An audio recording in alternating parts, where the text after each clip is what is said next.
Welcome to part 4 of our explainer series, Decode Healthcare with Harshal. I am so thrilled to have you back with us. Let's hit the ground running today because we're tackling a massive pain point.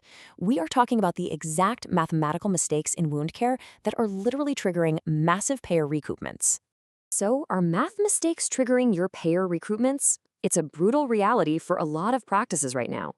Failing to aggregate same-depth wounds, or worse, improperly mashing together wounds of completely different anatomical depths, that's a costly error you just can't afford. When payers validate your claims, these calculation errors act like a giant red flag, practically inviting an audit. To set the stage, let's connect this to what we've already covered. Building on part 3, where we nailed down depth identification for CPT codes 11042 through 11047, we're shifting gears today. We're moving beyond just identifying that anatomical layer and diving headfirst into the complex and sometimes confusing world of multi-wound math and add-on unit calculations.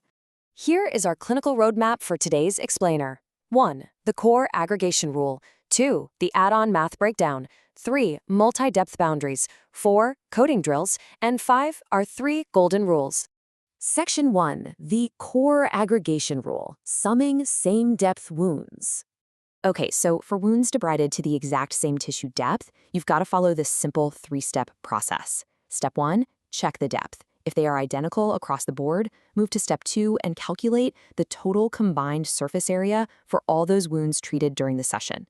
Finally, step 3, you assign the base code plus any add-ons based on that total sum.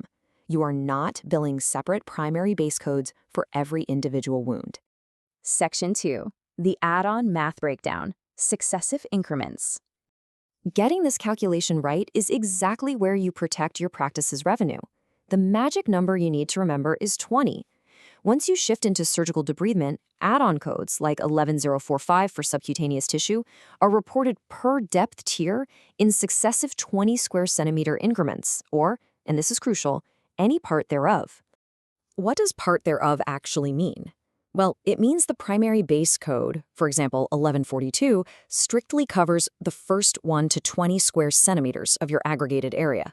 Any remaining portion beyond that 20, even just a tiny fraction of a centimeter, immediately qualifies for the next add-on unit. You don't use a second primary code, you use an add-on. Section 3. Multi-depth boundaries, the non-aggregation rule. Now, what happens when we're looking at multiple wounds treated at entirely different anatomical depths? Listen closely, because this is a hard stop and a massive audit trap. Wounds at different anatomical depths must never, ever be aggregated together. You just can't mix apples and oranges, and you certainly can't mix subcutaneous fat measurements with muscle or fascia. Instead, you have to follow the hierarchy rule. You build a primary code for the deepest layer first, then you code the distinct, shallower wounds under their own respective base codes. To clearly tell the payer that these are separate, distinct procedures at different anatomical sites, you absolutely must use the appropriate distinct procedural modifiers. We're talking modifier 59 or XS. Let's look at a super common overbilling error. Imagine a provider billing 11042 times 2 for 2 distinct subcutaneous wounds. That is totally incorrect and will trigger an audit in a heartbeat. The correct, secure method for same-depth wounds is aggregating them into one base code, 11042, plus the add-on code, 11045, if that total area spills over 20 square centimeters. On the flip side, a critical downcoding pitfall happens when providers get a little confused and just average the depths across wounds to make the math easier. Never do this. You have to accurately code each distinct anatomical layer separately to reflect the true intensity of the work you actually performed. Section 4. Coding drills. The compliance clinic. All right, let's put this into practice with a quick drill. Imagine a patient presents with 3 diabetic ulcers. They measure 6, 12, and 15 square centimeters. The clinical documentation clearly states that all 3 were debrided down to the exact same subcutaneous fat layer. Let's break down the math. Since they share the same subcutaneous depth, step 1 is we sum them. 6 plus 12 plus 15 gives us an aggregated total of 33 square centimeters. Now we apply our 20 square centimeter rule. We bill the base code 11042 to cover the first 20. That leaves us with exactly 13 square centimeters remaining. Because 13 is a part thereof of the next 20 centimeter block, we bill 1 unit of the add-on code 11045. Boom, done. Drill 2, let's mix it up with a mixed depth scenario. Say we have a 10 square centimeter ulcer that goes deep, down to the muscle or fascia. But on a different part of the body, we have an 8 square centimeter ulcer treated at the shallower subcutaneous level. Because these are at completely different depths, we immediately apply the non-aggregation rule. We report the deeper muscle procedure first using the primary code 11043. Since the area is 10 square centimeters, it fits perfectly inside that base code allowance. Then, we look at the shallower subcutaneous wound. We report it using its own base code, 11042. But we must append a distinct procedural modifier, like 59, to prove it was a separate site and depth. We absolutely do not aggregate the 10 and the 8.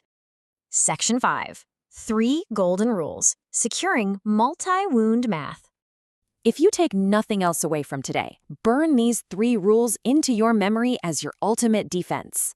Rule 1, only aggregate identical depth wounds. Rule 2, apply add-ons in 20 square centimeter increments for any remaining portion, or part thereof. And Rule 3, which we cannot stress enough, never, ever, some areas across different tissue depths.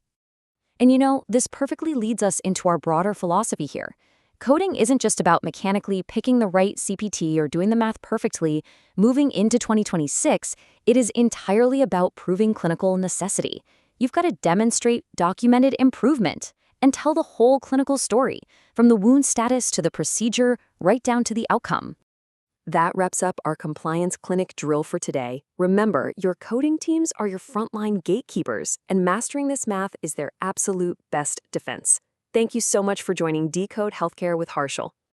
Make sure you join us for part 5 of this series, where we are going to uncover exactly how to prove medical necessity as the ultimate key to clinical justification in 2026. We'll be diving deep into documentation requirements, tracking healing, and what to do when a wound just stalls. But before your next session, I want you to do something for me. Pull your most complex wound care claims from this past week.